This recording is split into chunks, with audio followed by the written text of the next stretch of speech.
I'm Anthony Elmore, President and Founder of the proud Black Buddhist World Association, coming to you again with another Black Buddhist History Lecture. My lecture today is called the Black National Anthem, Lift Every Voice. Now, it is very important that we who are Buddhists lift our voice. See, voice is the work of the Buddha. Now, there's a Gosho. It says, with regard to the word Kyo, now this comes from the Gosho, it says, profound meaning says, the voice carries out the work of the Buddha. And this is called Kyo or Sutra. See, in order to learn the Buddhist teachings, we learn the Buddhist teachings based on the voice, or the teachings of the Buddha, or the work of the Buddha is carried out via the voice, as I'm talking today. Now again, my lecture today is called Black National Anthem, Lift Every Voice, Black Buddhist Lecture.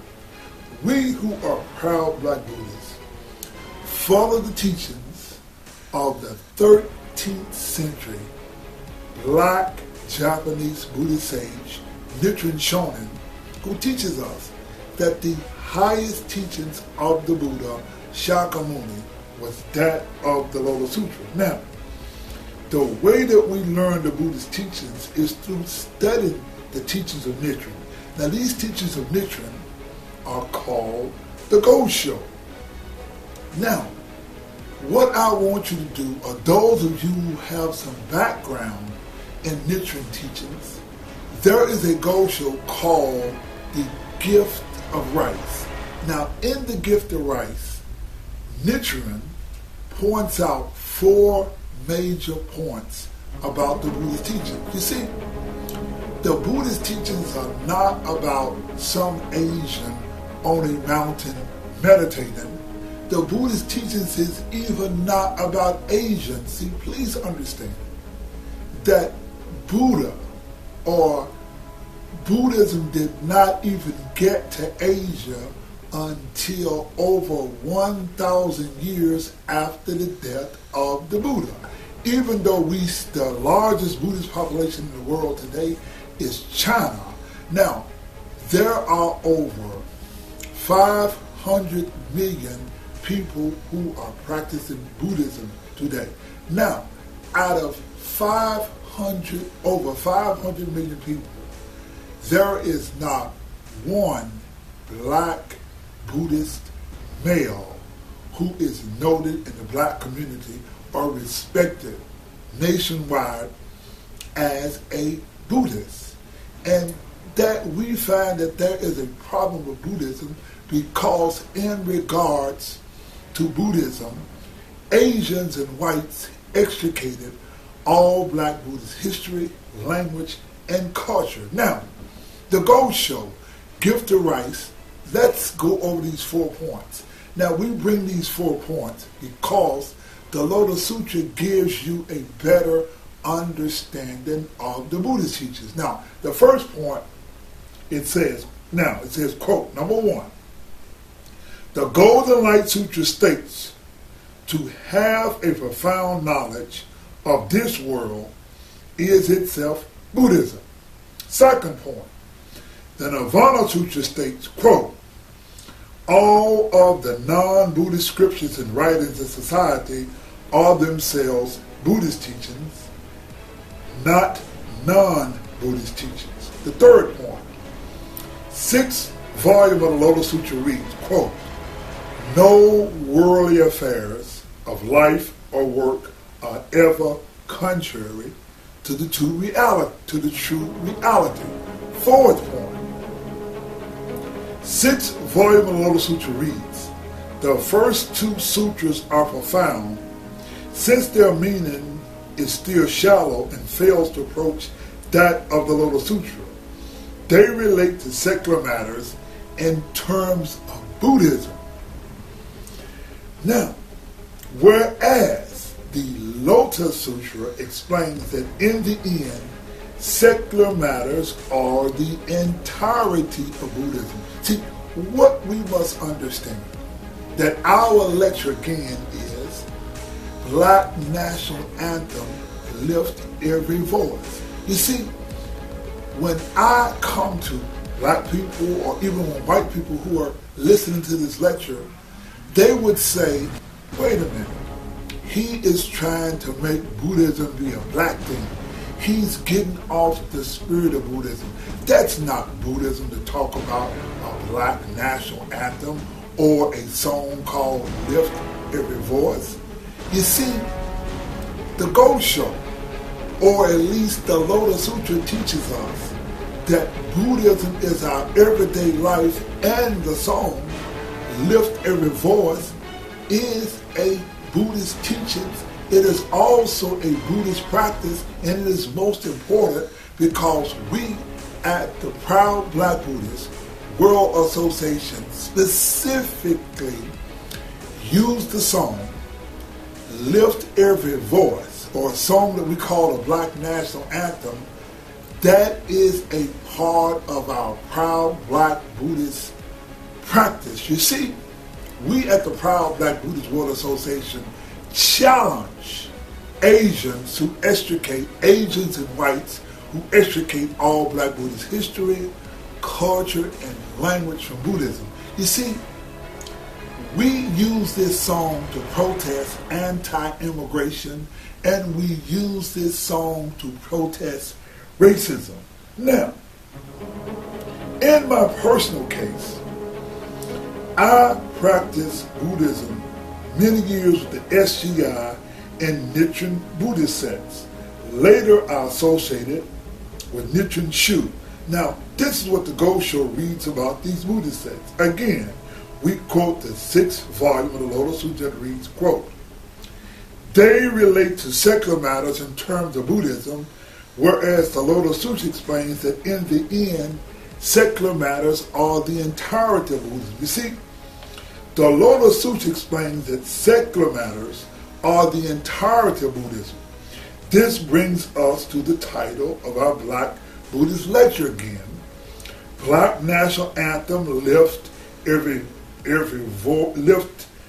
Voice, Black Buddhist Lecture. Now, I was studying and practicing the National Anthem is a vital part of the Proud Black Buddhist dogma or teachings. You see, there is a clear-cut delineation between Black Buddhists and Proud Black Buddhists, or the Proud Black Buddhist World Association. You see, we Proud Black Buddhists do not follow Asians, whites, or anyone other than the Buddha, whose teachings were written down. You see, the 13th century black Japanese sage Nichiren Shonin taught Buddhism via letters that were called the Gosho, whereas he quotes the writings of the Buddha Shakyamuni.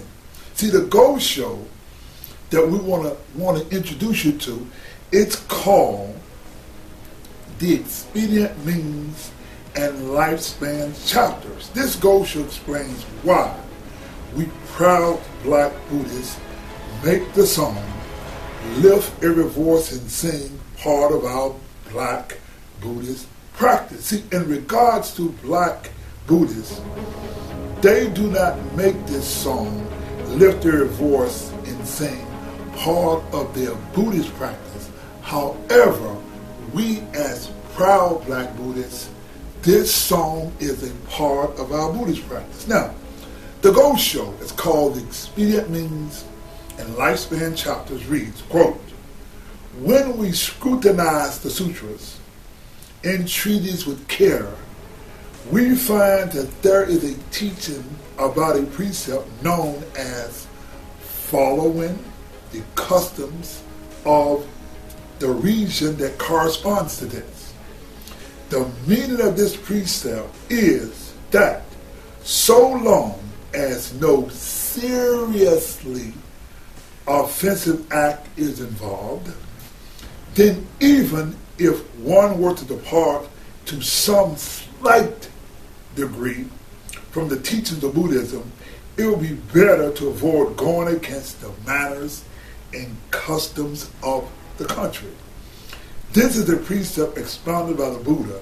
It appears that some wise men who are unaware of this point express extreme views. You see, in learning Buddhism from the Asians, they have this extreme view of practicing Buddhism, and actually it's racist because the Asians do not make our history, our culture, our language inclusive of the Buddhist practice, even though the Buddha Shakyamuni left the precept that we should practice Buddhism inclusive of our black history, culture, and language. Now, black Buddhists are those who are led by Asians and whites into an Asian and white Buddhist paradigm, whereas they teach and promote a Buddhist practice that extricates all black history,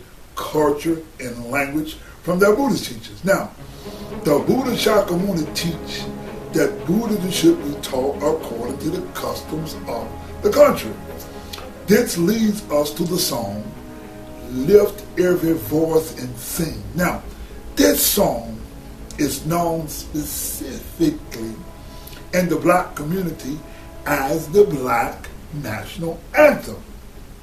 You see, the Buddha Shakyamuni taught that we should not only practice Buddhism that corresponds to the customs and regions. Again, the Gift of Rights reads, quote, 6th volume of the Lotus Sutra that reads, no worldly affairs of life or work are ever contrary to the true reality. See, the 6th volume of the Lotus Sutra reads, quote, the first 2 sutras are profound since their meaning is still shallow and fails to approach that of the Lotus Sutra. They relate to secular matters in terms of Buddhism, whereas the Lotus Sutra explains that in the end, secular matters are the entirety of Buddhism. You see, singing the song, Lift Every Voice and Sing, is a traditional and inspirational song in the black community. See, the sutra reads, all phenomena manifest as true entity. In the case of us, proud black Buddhists, we express our Buddhist faith in a natural and black cultural paradigm. We practice our Buddhist faith via the culture and tradition of us as black people.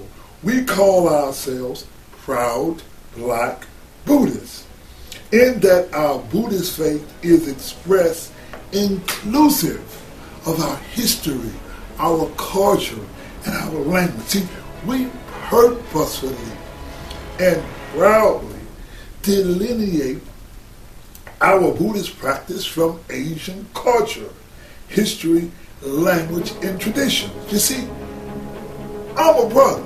I'm black and I'm proud, and I practice Buddhism inclusive of my black history, my culture, and my language, and I do not apologize to white people or Asians for being expressive or to express my culture, my history, and language. Now, the song, Lift Every Voice and Sing. Now, the Buddha means wisdom or to awaken. See, the essence of the Buddhist practice is the Lotus Sutra. The essence of the Lotus Sutra is the title. Now, the title of the Lotus Sutra is Myoho Renge Kyo. It was the Buddha Shakyamuni who first intoned Myoho Renge Kyo. Now, it was the 13th century Japanese Buddhist sage Nichiren Shonin who added the Pali. The Pali was the language of the black people of India, and he added the Pali word Namu. Now the word Namu means to awaken. Now, what we do in our Buddhist practice, we awaken to our history. Our Buddhist practice awakens us to our culture. Our Buddhist practice awakens us to our history and to our language. We awaken. So when you chant Namu, Namu means to awaken. And Myo means correct. It means correct.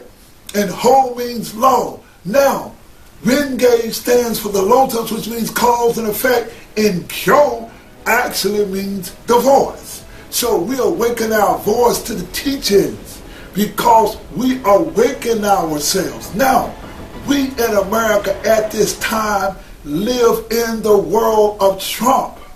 The world of Trump means anti-immigration. It means anti-black. Now, we who are proud Black Buddhists sing the song, lift every voice, as a challenge, as a protest, as an acknowledgement of our history, our culture, our language, and our pride, and we sing this song. Now, Buddhism, as is taught by Asians and whites, practice and manifest a predominantly Asian culture. The Asian practice is perceived as Buddhism, and it is difficult or almost impossible to delineate Buddhism from Asian culture. However, when you infuse your black culture into Buddhism and you practice this black culture, you may not understand the Buddhist writings, but you can feel it. And there's nothing greater than being a black man who could stand up and sing the song called the Black National Anthem, where you lift every voice and sing. See, it does not say lift every black voice. It says lift every voice and sing. See, that is a song for equality. Whereas the Asians who teach Buddhism, they extricate your history, they extricate your culture, they extricate your language, and you are not inclusive of Buddhism. That's why today in this world, there is not one single black man who is noted nationally or internationally and respected as a Buddhist. But we who are proud black Buddhists, we are going to change that. Anyway, the one thing that we black people own that is unique, unified, and understand as the call for black pride is a song that was written 118 years ago by a school principal by the name of James Wendell Johnson. See, Principal Johnson was having a celebration honoring the birthday of Abraham Lincoln. This is in February of 1900, and he had 500 students, and he had a special guest at the school. That special guest was Booker T. Washington. And James Wendell Johnson wrote this song, Lift Every Voice, as a poem in 1905. 5 years later, his brother, I think his name was John, got together and set the song to music.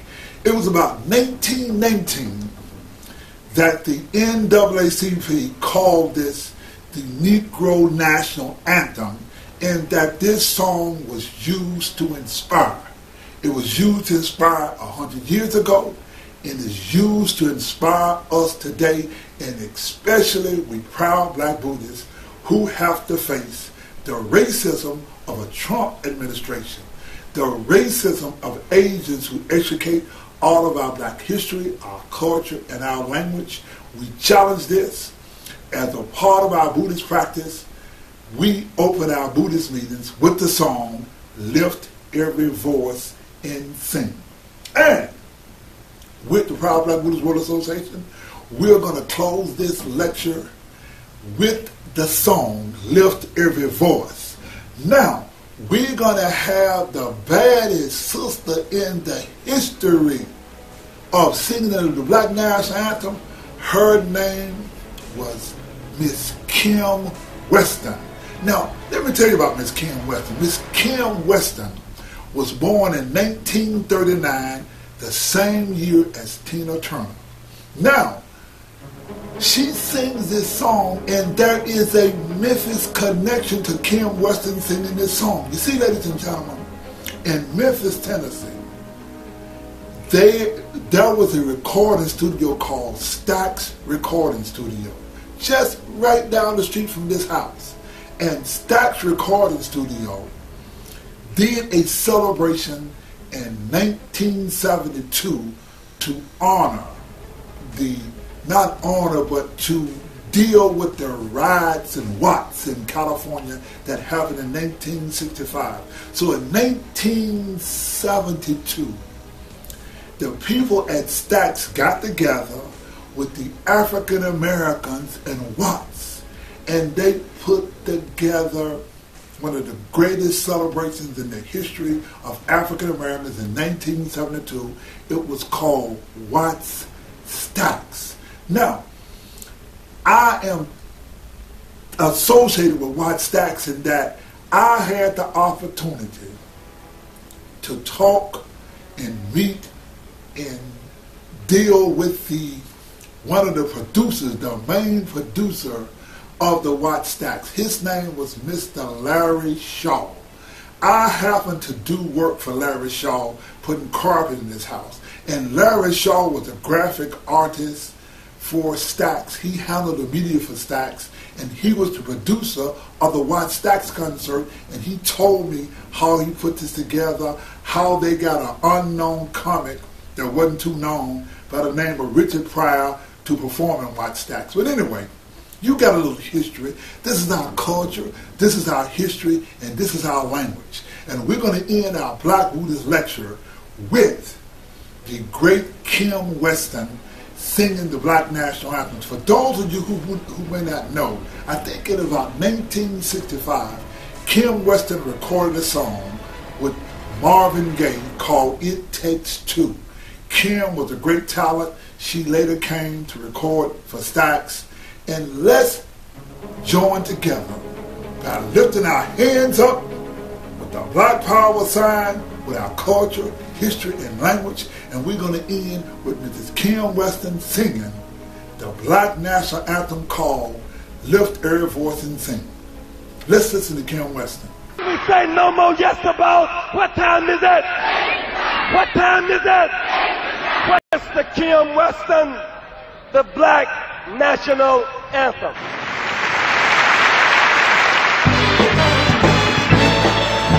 Lift every voice and sing till earth and heaven ring, ring with the harmonies of liberty. Let our rejoicing rise as the listening sky. Let it resound loud as the